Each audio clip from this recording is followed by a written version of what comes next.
Andrea, question for you. Yes. Did you go through a leg warmer phase of your Yes, exercise career? I did. I actually worked a little bit at an aerobics studio in the early 80s, and I wore some really cute leg warmers and a leotard, and I loved aerobics, even though I was terrible at them, but they liked me because I was funny. And I was very friendly with all the people, but I lived downtown in New York, and there were a lot of like models and stuff, and I'm not good with left and right. Maybe it's because I'm left-handed. So they would yell, and they were all really enthusiastic, and they'd go left, right, and I would go right and left. And I did it so I could get free classes because it was kind of expensive. But I loved it. I loved aerobics. I thought it was, like dance. I feel like aerobics is kind of like golf. It's an excuse to buy some cute clothes, right? Yeah. To look the part. I had cute outfits, really cute outfits. I would actually love to do aerobics now. I think it would be so fun. I would totally love to do like left, right, twist, go.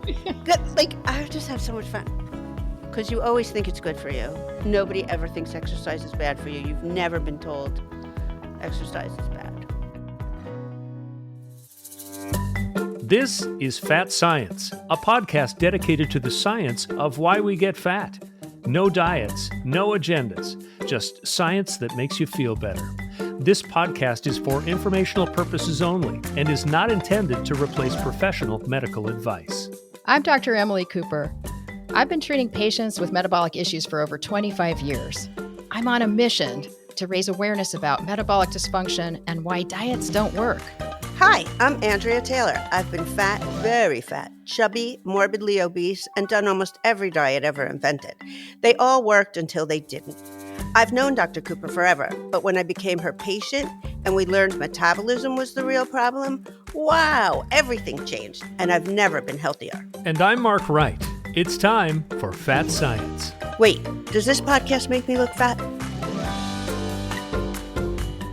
Welcome to Fat Science. I'm Mark Wright, along with Andrea Taylor and Dr. Emily Cooper. It's great to see you two. Hello. Yeah. All right, on the show this week, how exercise can actually hurt your metabolism.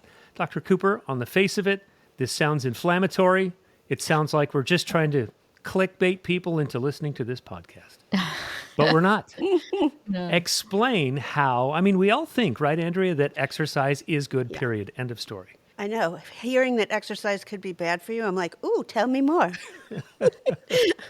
So let's let the medical professional weigh in. Dr. Cooper.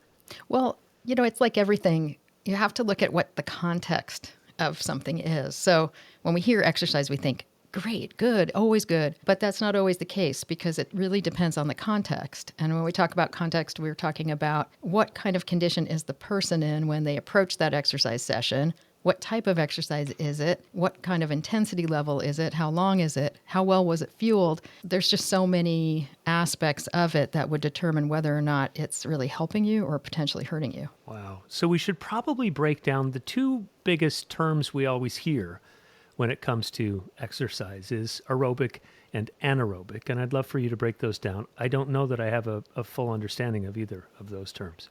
Yeah. And what aerobic and anaerobic refer to which energy system is providing the fuel to do that workload. And it's not really like one turns on and one turns off. They both work as a team, basically. But the aerobic system is responsible for the long-term energy production. That's just continuous, more of an endurance system. So it's very good for providing fuel over a long period of time to get this work done by your muscles. But it's not very good at quickly changing when you go to change your intensity, it actually takes that aerobic system about 70 seconds to catch up with the energy load that you're asking your body to do. And so in those little moments where you're shifting the intensity or you're just getting started, the anaerobic system is the short-term system that supplies those bits and bursts of energy to get that physical work done. And then as you get to higher and higher intensities with your exercise, more and more the aerobic system is just unable to supply all the energy that's needed to do that workload. So it recruits help from this anaerobic system that doesn't require oxygen to deliver that energy. And the anaerobic system gets stronger and stronger and stronger with that increasing intensity. So the aerobic system uses oxygen to combust fuel in the muscles to provide you with the energy to do that workload, while the anaerobic system doesn't depend on oxygen being required to combust the fuel to give you the energy. The downside of the anaerobic system is it is a short-term system, so it can provide fuel in an emergency situation or for short periods of time, but it can't keep going because it produces acids that kind of make your muscles really tired. You probably heard of lactic acid, and lactic acid makes your muscles kind of feel tired, and there may be burning sensation in either your face or your hands. You get like a tingling sensation, and it produces so much acid that we have to breathe faster in order to get rid of CO2, which helps us unload that acid. But the faster you're breathing, now you can't talk, you can't, and so it ends up being a system that's not sustainable. But the two of them work together to provide the energy we need to do the work that we're asking our body to do. Sometimes people might think that that's a good thing, though. They might think that when they're burning all that stuff and they can't talk and they're sweating and they're burning up or whatever, that oh my God, I'm losing a lot of weight, I'm all sweaty and I'm all whatever, this is great. And aerobic stuff, like the leg warmer stuff, that's, kind of benign and not as good. So you're saying that might not be. That's so true. And I think that that's something I see all the time is people think that if they're not feeling a lot of pain when they exercise, then it must not be effective or doing any good for them. And so no pain, no gain. No pain. Hey, there you go. Where we also have a saying, train smarter, not harder. And I don't think I ever heard that one. That's something that athletes talk about a lot because there are a lot of downfalls to training at a high intensity for a high proportion of the time that you're training. And one of the things is that the anaerobic system, it strengthens 6 times faster than our aerobic system. So if you're in those high intensity ranges, it can get very strong, the anaerobic system. And so then your body forgets how to burn the fuel aerobically, because every time you start to exercise, the anaerobic system kicks in too powerfully and sort of takes over and squashes out your aerobic system, that a person like that will find themselves with very little endurance and dwindling endurance over time, where yes, they can go fast, but for shorter and shorter periods of time. But the interesting thing is there are health differences when you train in these different zones, and when you train your body to get strong, either aerobically or anaerobically, there can be benefits. And so when we think about it, the aerobic system, because it uses oxygen, it requires our heart muscle to be strong, because our heart muscle pumps oxygen to the working muscles. So the stronger your heart is, the more oxygen your muscles have available to them.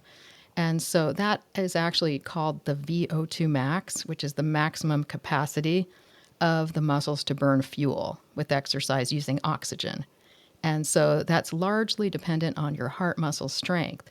So you could see that if you exercise in the aerobic zones a lot and you train that system, it increases your heart muscle power and your heart muscle strength and the circulation to that heart muscle, so that your heart muscle itself is getting more oxygen too. And the development of new little blood vessels and inroads for your heart to really access oxygen and fuel.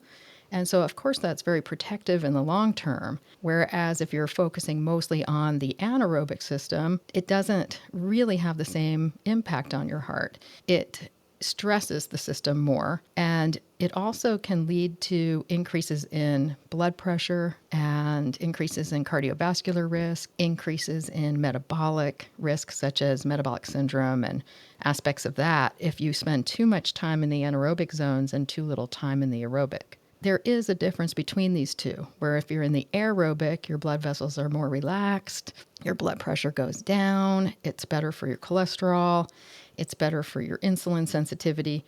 The mixture is good to have a mixture for sure, because the two systems do strengthen each other. But the idea is to optimize the function of both systems instead of like maximizing something. And that is a principle that comes from some well-known exercise physiologists in the past that have kind of identified all of these differences between the different energy systems that we do use. So, Dr. Cooper, if I just go for a moderate walk and not overdoing it, is that aerobic exercise? That is aerobic exercising. You know, it's in a lower intensity maybe zone, but it depends on a person's fitness too. So one thing is our baseline aerobic capacity, the VO2 max, that's inherited mostly from our mom's side. So the maternal side is where we inherit our VO2 max. And so there's a baseline genetics for that. Then there's also genetics that determines how much our body can improve with exercise training. So much of this is genetic. So we see these amazing athletes. And yes, I mean, of course, without the training, they never could achieve what they have. But if they didn't have the genetics, they couldn't achieve that either. So that's something to really keep in mind. You know, it's just the luck of the draw.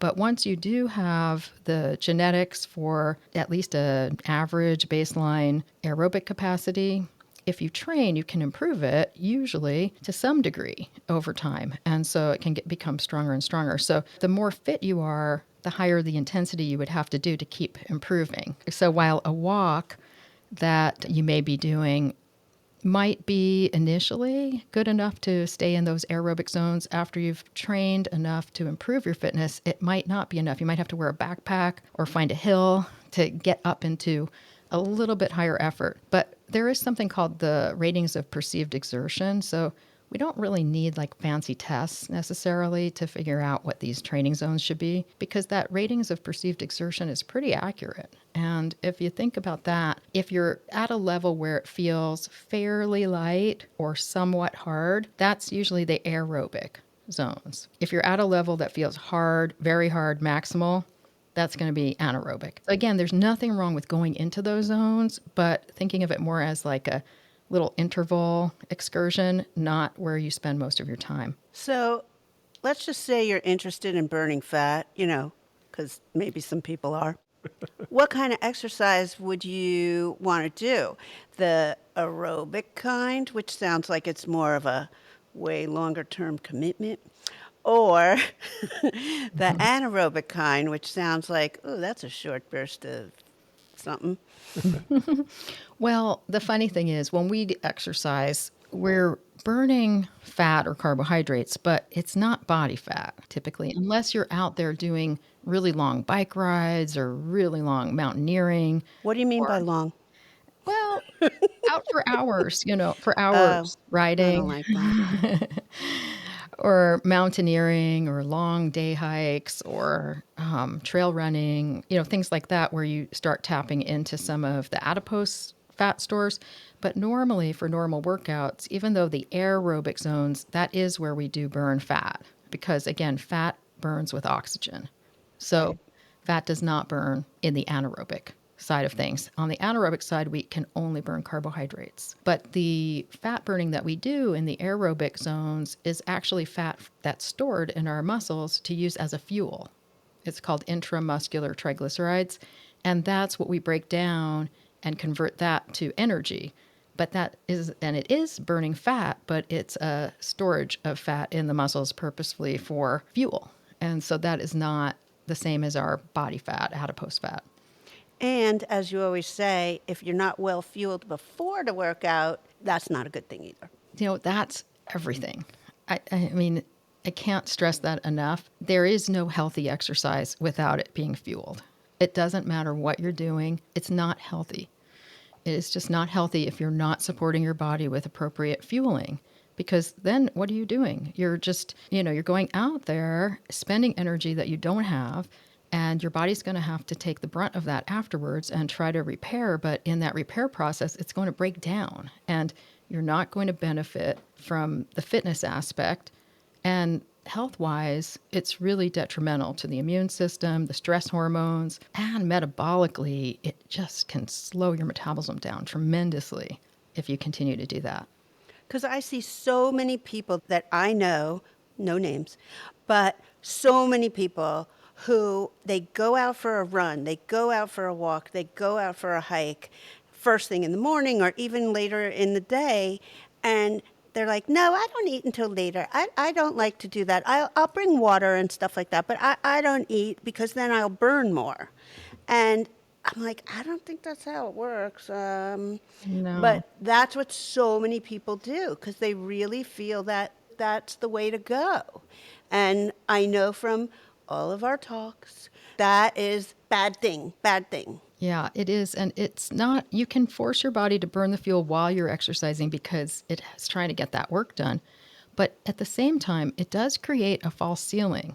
So it does make you experience a sense of being maxed out with your exercise when you're actually not at your true ceiling. It's like a false ceiling that it establishes to prevent you from burning as much in the carbohydrate range because it's thinking it needs to conserve that energy. And so even while you're exercising, that lack of fuel is slowing you down. And then after the exercise workout, instead of your metabolism getting revved up, it's actually slowing down to compensate. And then your base metabolism starts slowing down. So it's never healthy. And I think this is a message too for parents that we've stated before. It's also not healthy to do that with your children. And if your child is like refusing to fuel or not fueling the workouts, I mean, you definitely should not be going on bike rides with them while they're not fueling and, shouldn't be encouraging their sports. And so I think, again, that fueling is what is the main thing that establishes whether the exercise is going to be healthy or not and whether you'll benefit from it. And then it messes them up. It messes up your body long term as well. Yes, especially children. And especially repeated workouts like that for children, it can, but even for adults. And so it is, that's one of the things. The other things that affect whether this workout is going to be good for you or not good for you, it's about, well, how does it fit into your lifestyle? Recovery is very important because recovery is where all of our fitness improvements occur. That and also during our sleep at night. Oh, So, sleep. yeah, so if you don't get adequate sleep, and you're doing anything that you think is going to strengthen your muscles, that would be hard to strengthen them because we have to be asleep to get that benefit. And then if we don't do the recovery periods, we can't actually achieve a higher fitness level because most of our fitness improves during what's called supercompensation. And Whoa. well, it's not that bad of a word, but supercompensation refers to when you unload that workload and your body's sort of revved up, like feeling like it could do more work, and you don't give it more work. That's It's like you get paid. Yeah, exactly. That's where you get that little bonus of increasing your fitness, and your body gets to work at getting prepared to get to a higher fitness level. So skipping the recovery is a big mistake as well. So, Dr. Cooper, for the average person, just kind of like maybe going to the gym 3 days a week, what's a good fueling, food before we go to the gym? What should we make sure we have and how much of it? Well, a lot of our listeners are dealing with metabolic challenges, I find, from some of the correspondence that we're getting and the audience we're talking to. So if we're thinking about people that may be a little bit more metabolically challenged, it's really a good idea to, if you can, I know it's not always possible, but if you can, to move the workout to later in the day when you've had a chance to fuel your body a couple of times at least before you approach that workout. And the reason for that is when we're fasting, our metabolism is really kind of slowed down because we haven't eaten all night, and we do get increases in our metabolic system and awakening of our metabolism when we start to eat. So it would be great to go into the workout when your body feels more fueled and more stable nutritionally. So eating a couple of times at least is beneficial. And then the other thing to think about is where you place that workout in terms of your daily nutrition. So you wouldn't want to start that workout a few hours after you ate the last meal because now it's time to eat again. So most people, it's beneficial to start the workout around an hour to 90 minutes after that last meal.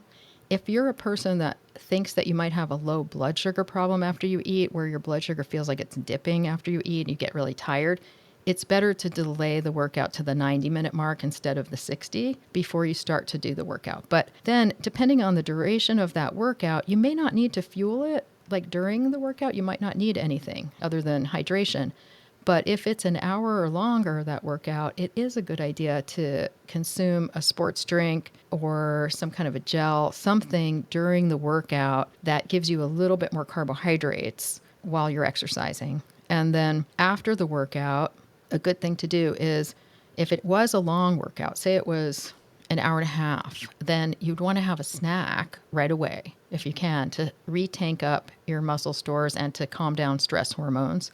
And then a meal within a couple of hours. So if the workout's under an hour, you can sort of fit it in with the timing of your regular meals, but you do have to eat more that day to compensate for that workout. Isn't that interesting? I mean, when you look back over human history, food wasn't guaranteed on a daily basis. So the body figured out a way, even if you hadn't eaten that day, if you had to run really hard, it would find energy that had been stored in your muscles and it found a way to fuel. But then the recovery from that is where you pay the price. But the body finds a way to get the energy. One is just better than the other. So if you fuel before the workout, I'm guessing, Dr. Cooper, you've got an availability of glucose. That combined with oxygen grabs a fat, and then pretty soon you're fueling this beautiful system that is really just fuel on demand, right? Exactly. And you're not, nothing's freaking out and panicking that there's a famine going on and now you're exercising. We do have some primitive things that go on in our body, which is really interesting, that came from those periods where we were had food shortages and had to go hunt for food. And it is really interesting. It's when we're starving, then we actually manufacture a lot of endorphins. And those endorphins kind of calm our appetite and make us less hungry, but they also are able to cancel out any pain that we might be feeling. And so the purpose of that is thought to be so that we could run for food. Even though we were hungry, we were in pain, we were starving, it just numbs you out enough that you could actually just go run anyway. We can actually do that. And it's, it might be slow because we don't have the fuel, but there is some danger in that because I think that's still in us a little bit. And I think that's one of the aspects that can fuel eating disorders and disordered eating and disordered exercise, because endorphins are kind of addictive too. And so as they increase, people feel kind of numb. They don't feel hungry. They feel like they're just going to go run. And that's about the worst thing you can do, not just for your health, but also metabolically, because these endorphins, as they build up, they slow our metabolism down quite a bit. Let's talk about something that's never going to happen to me. Over-exercising and what it will do to the metabolic system. Well, there is a term called overtraining syndrome, and people can suffer from that, not just serious athletes, but it's when you push yourself too hard. The interesting thing is they found that it's not just exercise that can trigger it. It's any type of stress, although exercise has been found to be a big culprit. And the case of exercise triggering it is normally predominantly caused by underfueling the exercise. So if you could fuel the exercise adequately, scientists are saying that there would not be overtraining syndrome if you were taking proper recovery and fueling the exercise appropriately. But because people don't take proper recovery and don't fuel it adequately, they get into something called overtraining syndrome. And it starts with something called overreaching. And what overreaching is when the cortisol levels and stress hormones start skyrocketing and they just don't calm down. And in that phase, people can't sleep. They're feeling just tired, like they've been up all night, just tired, but kind of stressed out. It's like a feedback loop that makes you more stressed too because of those hormone changes. And then if you keep pushing your body, it flips into something called overtraining syndrome, which is also called adaptation syndrome or hypothalamic adrenal pituitary axis dysfunction. So there's just all these different terms for it, but it's where people report that they feel like suddenly their energy was completely deflated and now they can't do anything.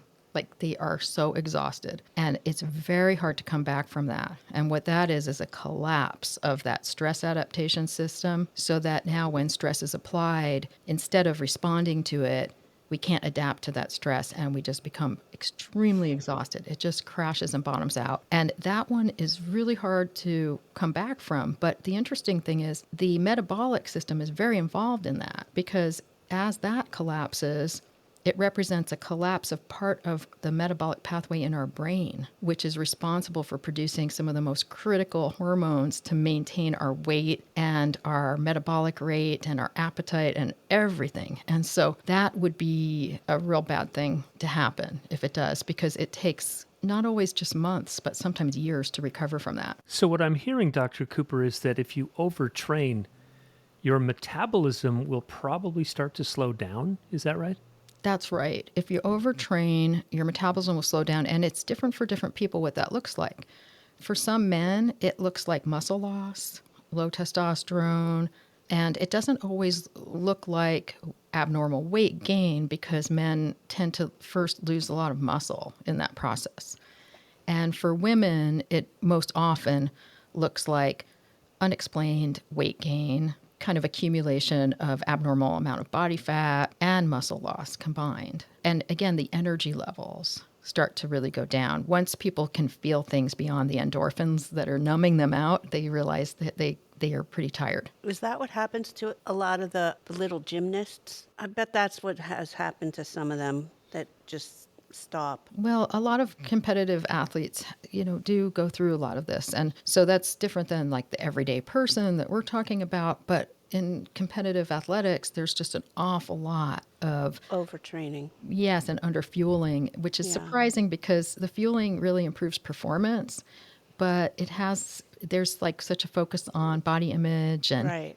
The all of crazy that. mixed up world that is. Yeah, and it ends up backfiring anyway. So Right. I think that they're trying to change all that, but you can sort of see that sometimes it happens. So, Dr. Cooper, what about some of the hormone changes that happen when we overtrain or don't fuel our exercise properly? What are some of the hormones that get whacked out? it's pretty much just about like every single hormone in your body, because if you imagine if you are low in energy and you're still trying to squeeze out every drop of effort, but you don't have the fuel to supply it, things start sputtering, your body starts to turn the dial down on things. So even your body temperature starts to go down. We start to, people of all sizes can start developing these little like fine hairs on their body to try to keep them warm, because it costs less to do that than keep your body temperature up. That's something that we think we only see in people with anorexia nervosa. It's called lanugo, but I have seen it in people